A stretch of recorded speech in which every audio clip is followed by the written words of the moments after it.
Didáctica para la disolución del ego. Lo importante es llegar a cristalizar alma en nosotros. ¿Qué se entiende por alma?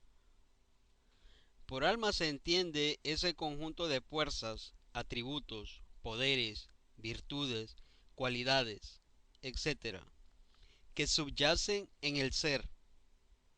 Los evangelios dicen: en paciencia poseeréis vuestras almas. Hoy por hoy nosotros no poseemos nuestras almas. Antes bien, el alma nos posee. Somos una carga pesada para eso que se llama alma, un fardo realmente abrumador. Llegar a poseer alma es un anhelo. Ser dueño de nuestras propias almas es formidable.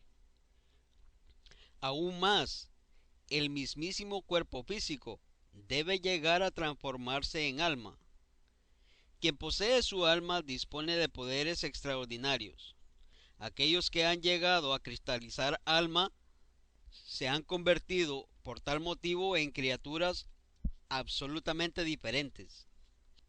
Esto está escrito como testimonio en los libros sagrados de todas las religiones del mundo. Pero bien sabemos que si el agua no hierve a 100 grados, no cristaliza lo que tiene que cristalizar. No se desintegra lo que debe desintegrarse. Así que en todo caso se necesita que el agua hierva a 100 grados. Obviamente, si no pasamos por grandes crisis emocionales, tampoco podemos lograr cristalizar alma.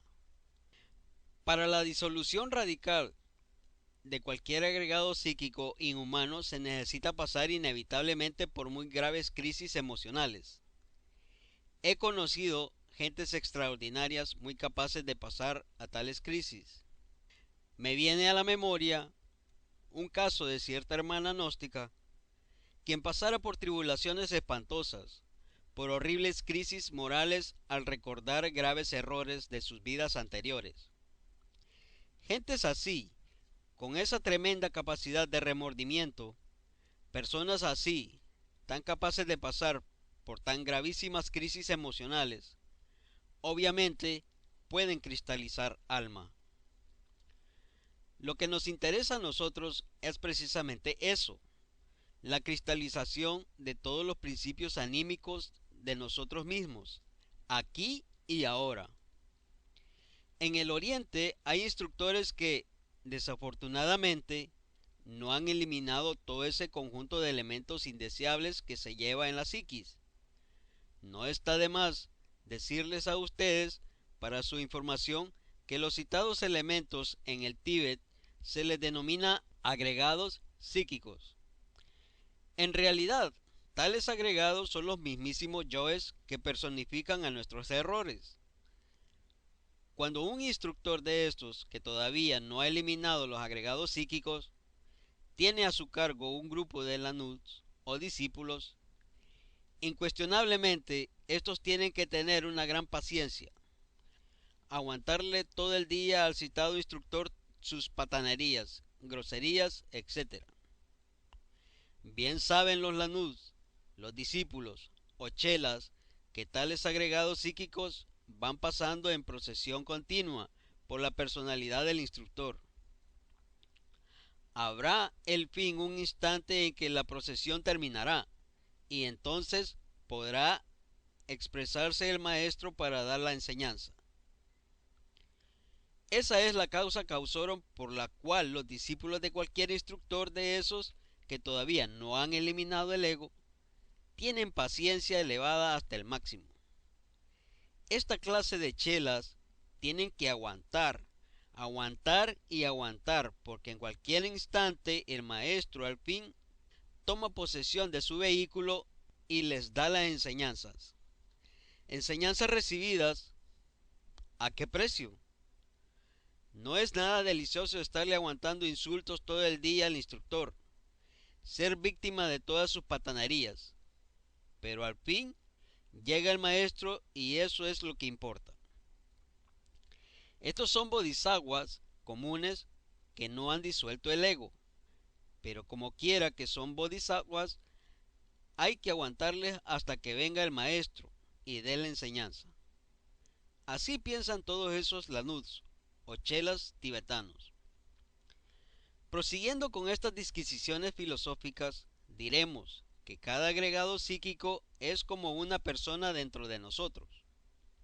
No hay duda que esos agregados poseen los tres cerebros: el intelectual, el emocional y el motor instintivo sexual, es decir, cada yo o agregado, que es lo mismo, entre paréntesis, es una persona completa.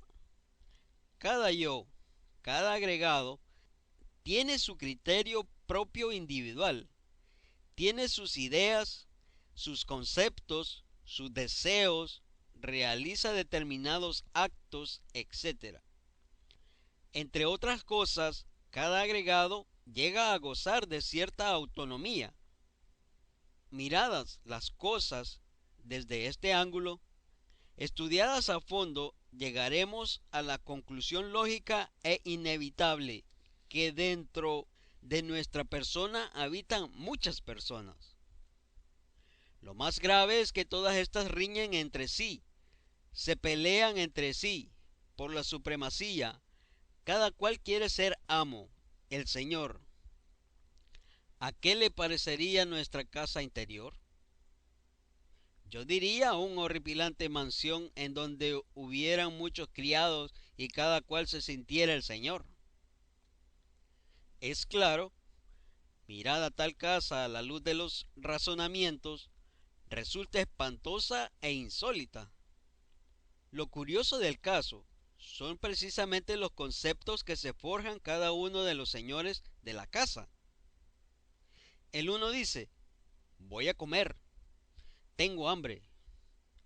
Entra un segundo en conflicto y dice: al diablo con la comida, yo voy a leer el periódico. Surge más allá un tercero en conflicto y, en forma irrevocable, dice: qué comida ni qué lectura, voy a la casa de mi amigo fulano de tal. Dicen así estas palabras incongruentes todas. La humana personalidad, movida por este resorte íntimo, abandona pues la morada de irse por ahí, por esas calles.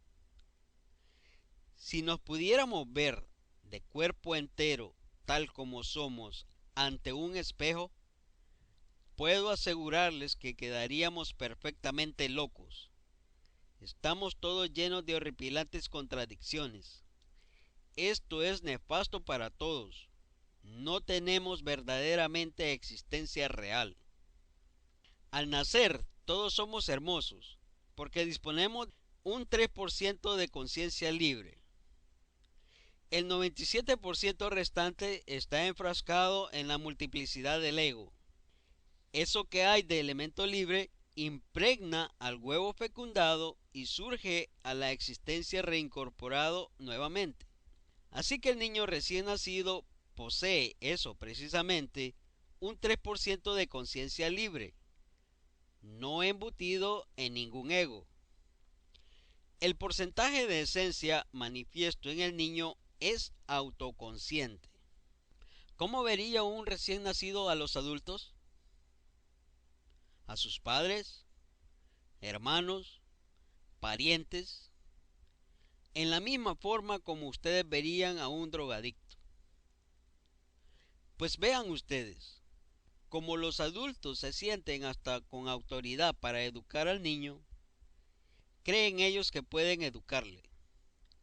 El niño, a su vez, se siente mal, completamente mal, víctima de tales que quieren enseñarle. Él los ve desde su propio ángulo, está despierto, percibe los agregados psíquicos de sus parientes, de los hermanos, visualiza también a sus propios agregados que entran y salen del recinto, dando vueltas a la cuna. A veces las visiones son tan espantosas que el niño no puede menos que llorar aterrorizado. Entonces los padres no entienden estas ocurrencias del infante.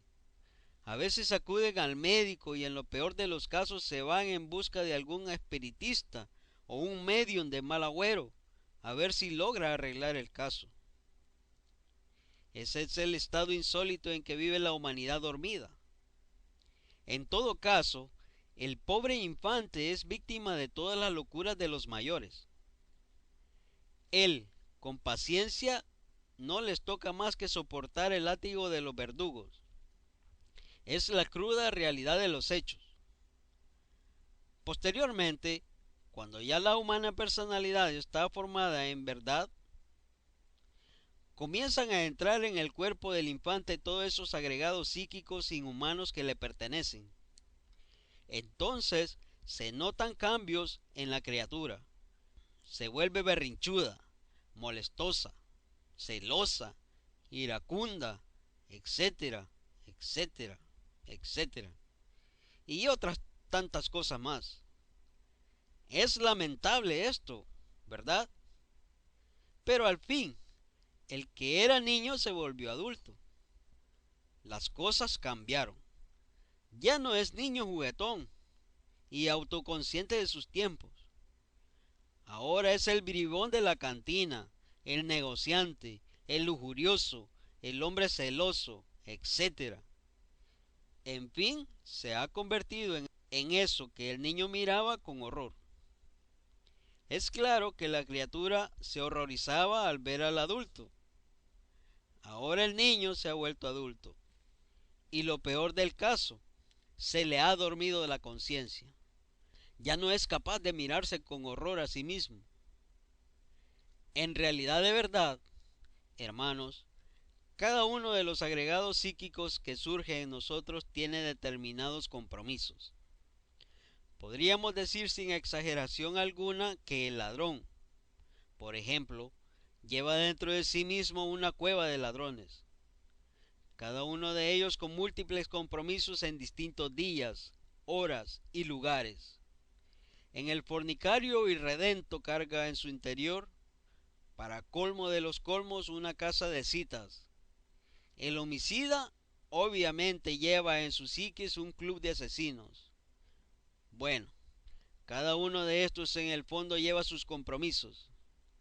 El mercader en su interior lleva su plaza de mercados y así sucesivamente.